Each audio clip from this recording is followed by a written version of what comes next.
सर्पाला जर दूध पाजलं सुधारावा म्हणून स्वभावाने काय केवलम विषवर्धन त्याचं विष वाढेल.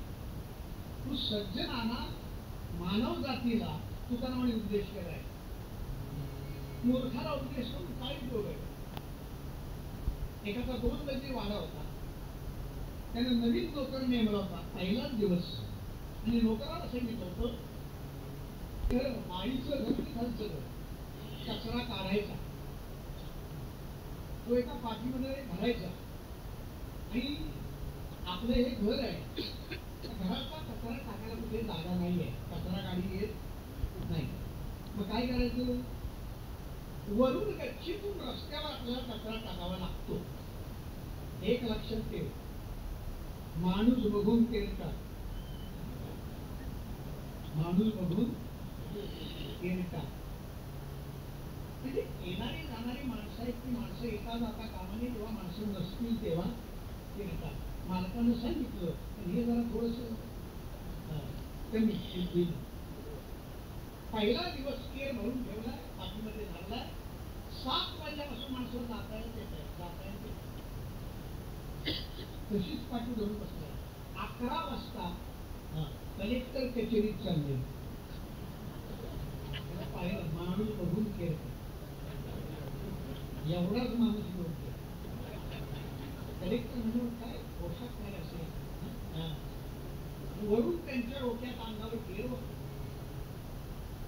पाहिलं त्याच्याकडे. कलेक्टर बोलले नाही. मोठी माणसं खूप सहनशील असतात. त्या बंगलीच्या मालकाला बोलवून घेतलं कचेरीमध्ये. म्हणजे तुम्ही तुमच्या नोकराला माझ्यावर केर टाकायला सांगितलं, बरोबर आहे. साहेब नोकराला इथं बोलवून घ्या, मी काय त्याला सांगितलं तुमच्या देखत बोलवून घ्या. त्याला बोलावला, तुला काय सांगितलं, माणूस बघून केर टाक. तू यांच्यावर अंगावर केर का टाकला, तुला माणूसच माझ्या मनात पडेल. 7 वाजल्यापासून माणसं बघतोय, सगळी गवाळी,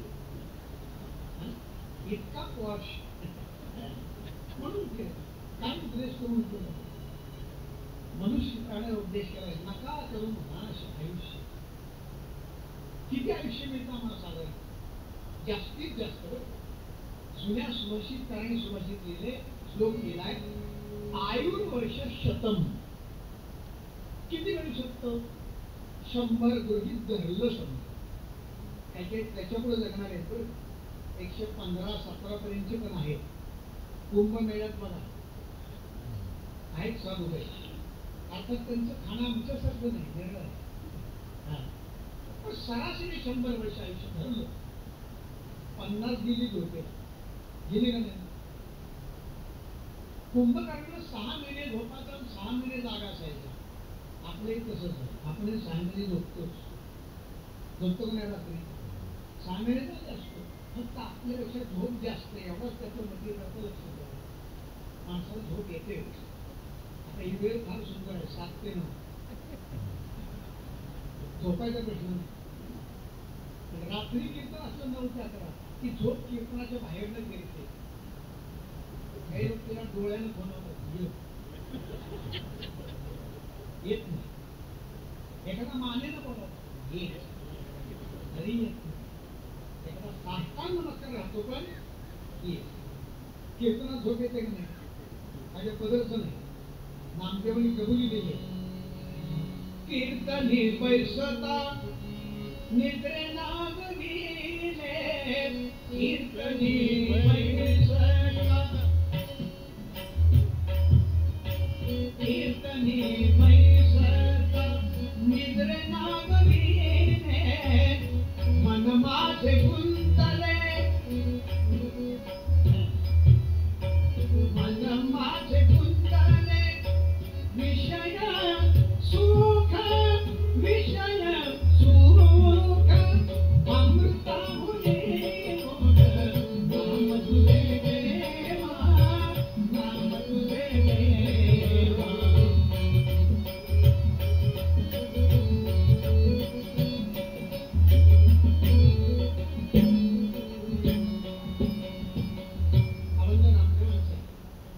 कीर्तनी बैसता निद्रे नागविले, मन माझे गुंतले, विषय सुखे. 50 गेली झोपेला, मोठे पडले, पूर्वी 50. हे बालपण आहे, तरुणपण आहे, म्हातारपण आहे. मला 3 अवस्था आहे. बालपणी देव धर्म यातलं काही कळत नाही. तुम्ही कीर्तनाला घेऊन आला असाल तरच नातवाला कळेल, संस्कार केले तर कळेल, हळूहळू कळेल पण कळेल. एकदम लगेच कळत नाही, वय लहान असतं, खेळावं या आनंद. आणि त्याच्यानंतर तरुणपणी काय, नोकरी, लग्न, जे जमत नाही ते जमतं. मी अगदी सर्वांना सांगतो, पत्रिका बघू नका, मुलीची पत्रिका बघू नका, मुलीची आईची पत्रिका बघा.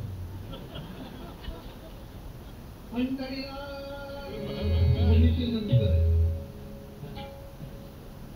आणि लग्न व्हायला ज्याचं करायचंय त्या मुलाची कॅपॅसिटी कशी नको, एखादं जमतच नव्हतं. मी तर मला पॅकेज भरपूर सांगायचं आपण, म्हणजे किती पगार आहे तुम्हाला, मुलीच्या वडिलांनी विचारलं तर म्हणला 1.5 लाख महिन्याला. मुलीच्या वडील हे तुमच्याकडे बघून काही वाटत नाही, 1.5 लाख नाही मला, तसे काटून कट होऊन माझ्या हातात 8,000 रुपये येतात. डिग्रीचं कर्ज काढले आणि आम्हाला किती दिवस फसवायचं लक्षात ठेवा. आणि एक लक्षात ठेवायचं, पहिल्यांदा आमचा प्रपंच उत्तम असेल तर परमार्थ आहे. तुमची पत्नी आनंदात पाहिजे, मुलं आनंदात पाहिजे, मुलांशी संवाद आमचा पाहिजे. लक्षात ठेवा, संवादाचं साधन एकमेकाबरोबर. पूर्वीच्या काळामध्ये वडील आणि मुलगा 10-11 वर्ष वय होईपर्यंत पायावर पाय ठेवून निवांत झोपायचे. 11 वर्षापर्यंत त्याला सेपरेट रूम नव्हते. लक्षात ठेवा, त्या काळात संवाद होत. आता पाहुणा घरी आला ना, बोलत नाही, काही नाही. मुलगा कितवेला आहे, गणेश कितवेला आहे, त्याच्यानंतर कोण मुलगी असेल ती कितवेला आहे, पाऊस पडेल, काही विचारत नाही. आल्या चहा दिला की विचारतो, तुमच्याकडे छोट्या पिनचा चार्जर आहे का, त्याचा मोबाईल उतरले म्हणून तो बेचैन असतो. लक्षात, हे साधन चांगलं आहे, नाही असं नाही. एका सेकंदात जगापर्यंत तुम्ही पोचता, पण इतका अतिरेकी वापर त्याचा झाला. लहान मूल रडायला लागलं तर आम्ही पहिल्यांदा काय करायचो, आई त्याला जवळ घ्यायची. आईला जवळ घेतलं की ते रडायचं थांबायचं. का, आईच्या हृदयाचे ठोके त्यानं 9 महिने 9 दिवस आत ऐकले. आता मुलगा रडायला लागला, आम्ही काय करतो, मी बोललो तर तुम्ही बोलतो, आम्ही तर काय करतो, मोबाईल. मग मला सांगा, आईच्या हृदयाची जागा जर मोबाईलने घेतली असली तर विज्ञानाचा विजय आहे, तर मातृत्व प्रकाराला विचार करायची वेळ आहे. मी 2 प्रकार पाहिले. एक, आईने घेतल्यावर मूल रडायचं थांबतं, दुसरा मोबाईल दिल्यावर थांबतो. परवा 3रा प्रकार बघितला, आईनं मुलाला मोबाईल दिला नाही, मूल रडत होतं, त्याला जवळ घेतलं नाही, मोबाईलही दिला नाही, आईनं कानाला मोबाईल लावला होता, पोरगं रडून रडून थांबलं, कंटाळून गेलं. हे साधन सुंदर आहे, पण त्याचा अतिरेकी वापर झाल्यामुळे आम्ही सुखात दुःख निर्माण केलं. काय पूर्वीच्या काळात होतं का, एकदा सांगितलं उदाहरण, मी तर सांगितलं माहित नाही, रेडिओ साधन असं होतं. रेडिओ इतकं डिमांड त्याला होतं, हुंड्यात सुद्धा जावाई रेडिओ मागायचं. सासऱ्याला काय मागायला, मला काय द्या, रेडिओ द्या. आणि सासरे हुंड्यात जावायला रेडिओ द्यायची. मग लग्न झाल्यावर 2 रेडिओ घरी यायचे.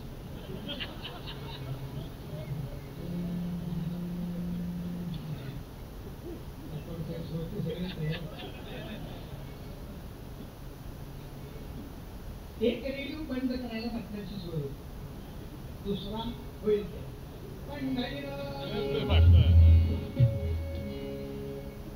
टीव्ही कृष्ण धवल, ते बरं होतं पहिलं साधं चॅनल. आता कलर टीव्ही आहे.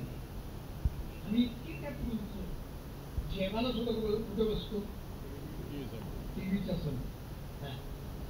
8-8:30ला जेवायला बसलो की अक्षय कुमार येतो, हार्पिक घेऊन, आणि जेवायला बसतो.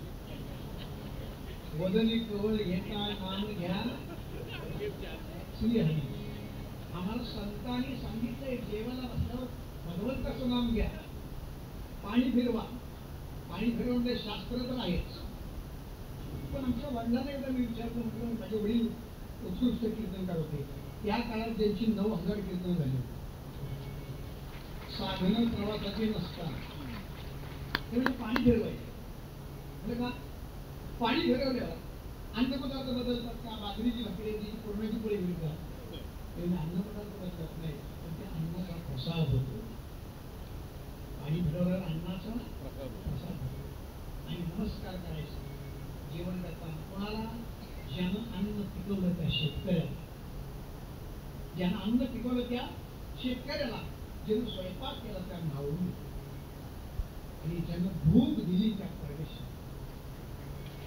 तिघांच्या भरमानाच्या लक्षात जेवण असतं. पुष्कळ पैसा आहे, बंगला आहे, त्या बंगल्यातलं समोरच दिसतंय एक शेतकरी दिवसभर कष्ट केले, विहिरीमध्ये आंघोळ केली, 7 भाकरी त्यानं चुरून खाल्ल्या दुधात, एवढा ठेचा तिखट, आणि चक्कून उशाला ठेवून आंब्याच्या झाडाखाली गोहरायला लागला. आणि बंगल्यातला माणूस बायकोला म्हणतो, बिन तेलाची चपाती कर, मी नको. पैशात सुख आहे. जर पैशात सुख असतं तर ज्यांच्याकडे भरपूर पैसा ते सगळी माणसं सुखी झाली असतात. आणि सुख कुठं बघतो? म्हणून जेवायला बसताना वदनी कवळ घेता नाम घ्या श्री हरीचे, तो अक्षय कुमार तो हार्दिक घेऊन, आणि बायको सांगते भाजी वाढता वाढता ते घेऊन या बरं, त्यानं स्वच्छ निघतं, भाजी वाढू का?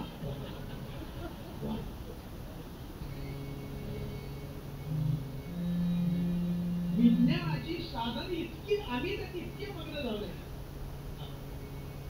त्याचा अतिरेकी वापर आहे. मला सांगा, आम्ही आमच्या सुखाला त्रास द्या, आमच्या सुखाच्या ठिकाणी दुःख काढणार नाही. एखादा रोग आणला, रोग घरी काय आणला?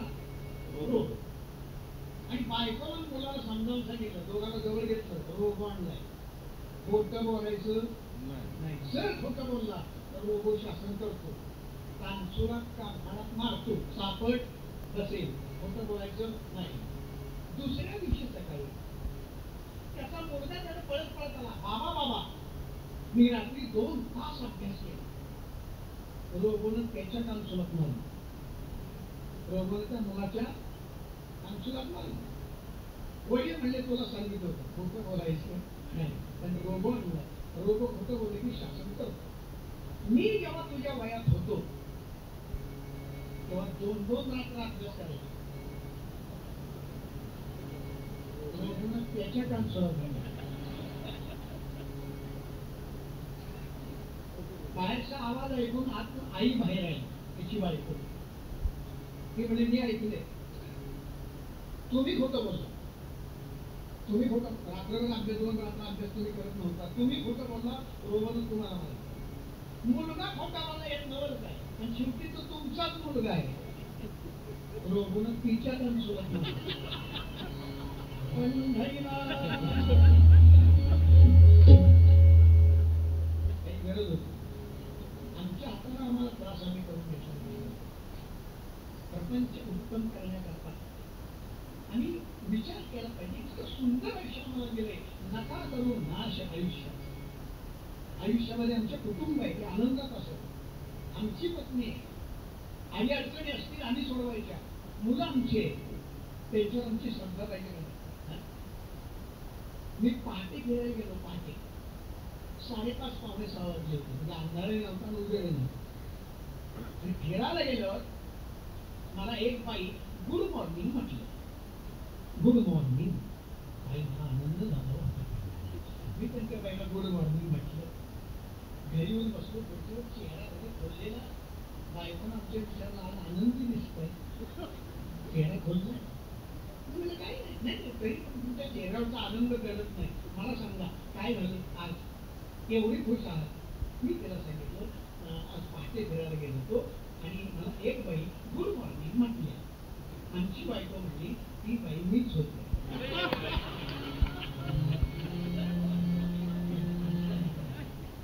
एका मिनिटात चेहरा होतो, एरंडेत केल्यासारखा चेहरा. बद्दल आदर पाहिजे नको. संकट येणार आहे, एक लक्षात घ्या, प्रपंच सर्वत्र सर्वांचा सुख करत नसतो. सगळेच सुखी असते जगातले तर समर्थाने वाक्य वापरलं नसतं. कुठली ओळ आहे? पाठ आहे तुमची, म्हणा माझ्याबरोबर. जगी सर्व सुखी असा कोण आहे, विचारी मना तूच शोधून आहे. मला काही त्रास, मला काही त्रास. वाहिला उद्वेग दुःखाची केवळ, भोगणे ते फळ संचित.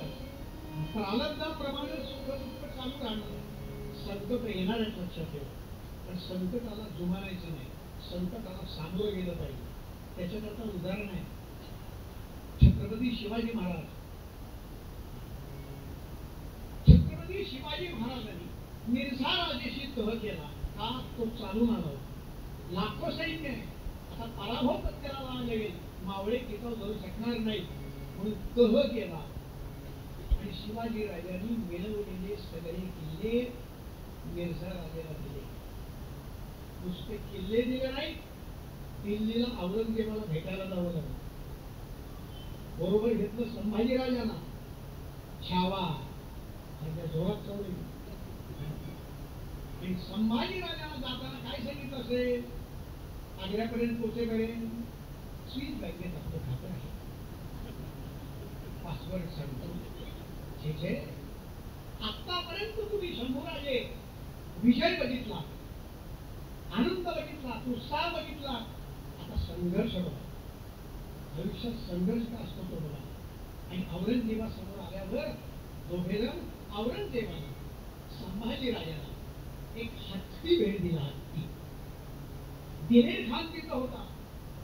दिलेर खाननं निश्चितपणानं संभाजी राजाला विचारलं, क्यों संभाजी तुम छोटे हो, हाथी बड़ा है, वो हाथी तुम महाराष्ट्र में कैसे ले जाओगे? तू छोटा है, हत्ती मोठा है, हत्ती महाराष्ट्रात घेऊन कसं बसील?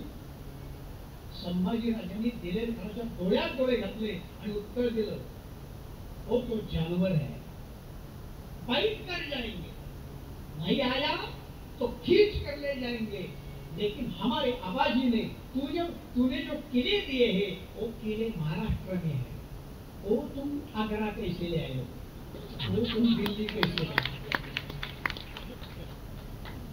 लहानपणापासून संस्कार कसे पाहिजे लक्षात. किती संकट आहे. अगदी अलीकडचं उदाहरण सांगतो. अमिताभ बच्चन कंपनी काढली होती, अमिताभ बच्चन, आणि दिवाळी निघालं, कर्जबाजारी झाला, तो हारला नाही. तो पुन्हा कसा पुढे आला सांगतो. कोरोनाच्या काळात फोन लावल्यावर पहिला आवाज कोणाचा यायचा? अमिताभ बच्चनचा ऐकू यायचा. त्यानंच आम्हाला सांगितलं, काय करा, कौन बनेगा करोडपती, प्रश्नांची उत्तरं द्या आणि करोडो रुपये मिळवा. मिळवलेले करोडो रुपये कल्याण ज्वेलर्स मध्ये जा, तो सांगतो. आणि काय खरेदी करा? सोनं खरेदी. नाही सोनं सांभाळता आलं तर मुथूट फायनान्स आहे का नाही, त्यात गहाण ठेवा. नाही हप्ते फेडता आले मुथूट फायनान्सचे तर थंडा थंडा कूल कूल नवरत्न तेल. सगळीच तेल घरी नसतात. जाहिरातीची पद्धत कशी असते बघा, मला ते विशेष वाटतं बघा. ते मोती साबण वर्षभर गप्प असतो.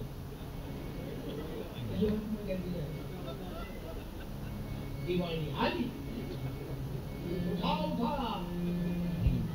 एवढा आमच्या मनावर बिंबवलेलं असतं ते.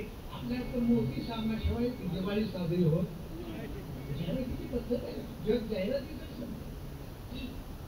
एका चर्मकारानं चप्पल दुरुस्त करणाऱ्या जाहिरात केली होती. काय केली होती? गत प्राण पादत प्राणा. क्वालिटी गत प्राण पादत प्राणा. प्राण घालण्याचे एकमेव ठिकाण चप्पल दुरुस्त करायचे ठिकाण. पण जाहिरात संकटाला सामोरं जातात. मनुष्य जन्म मिळालाय, बुद्धिमत्ता मिळाली आहे म्हणून एक लक्षात ठेवत आयुष्यात कुणीतरी जन्माची नोंद घेतली पाहिजे आपल्या, आणि कुणीतरी मृत्यूची नोंद घेतली पाहिजे. तर आमचं आयुष्य सुखकर आहे. आम्ही काय केलं पाहिजे? निसर्गाच्या विरुद्ध आम्ही वागता कामा नये. निसर्गाशी जुळवून घेतलं पाहिजे. निसर्ग आमचं उसणं ठेवत नाही आणि आम्ही जे बरोबर काही सगळं मिळवले ते इथंच ठेवून जायचं. घेतलेला श्वास सुद्धा पुन्हा सोडावा लागतो बघा. तुकाराम महाराजांनी सांगितलंय, काही माणसं म्हणतात आम्हाला श्वास घ्यायला सुद्धा वेळ नाही. घेऊ नकोस. तुकाराम महाराजांनी सांगितलं की जे मिळवलंय ते इथंच ठेवून जायचं, बरोबर न्यायची सोय नाही. नाहीतर आहे ते वाटून टाकायचं. देहू जवळ आहे तुम्हाला, तुम्ही सगळे भाग्यवान आहे. काय जगद्गुरु तुकाराम महाराज येतो, ज्यांनी काय केलं, उधारीच्या वह्या, ते घाण वगैरे जे असेल सगळं ते ठेवलेलं, काय सावकारी असेल, सगळ्या वह्या काही परत आली नाही उधारी, सगळं इंद्रायणी घेऊन बुडवलं. गरिबांचं पहिलं कर्ज माफ करणारं जगातलं पहिलं गव्हर्नमेंट कोण असेल तर जगद्गुरु संत तुकाराम. काय आमच्या करता ज्ञानेश्वर महाराज जगाकरता काय दिलं, जगानं त्याला काय दिलं, पण आमच्या करता ज्ञानेश्वरी लिहिली. नाही आम्हाला वाचता आली, जास्त वेळ नाही मिळाला, पसायदाना टाळता येते. त्याचा अगदी सुंदर चाललं म्हणण्याकरता हरिपाठ आमच्याकडे गेला. 2 ओळी म्हणा माझ्याबरोबर, हा सुंदर चालत. देवाची द्वारी उभा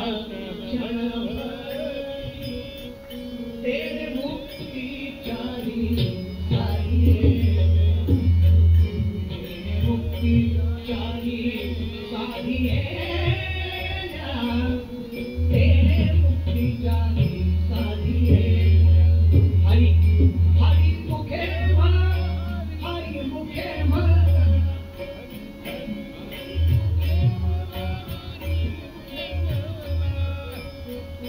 हरि मुखे म्हणा हरि मुखे म्हणा पुण्याची जन्मा कोण करे, पुण्याची जन्मा कोण.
नाडी समाज व्यवस्थेत ज्याला कळते, ज्ञान आहे त्यालाच कळतं.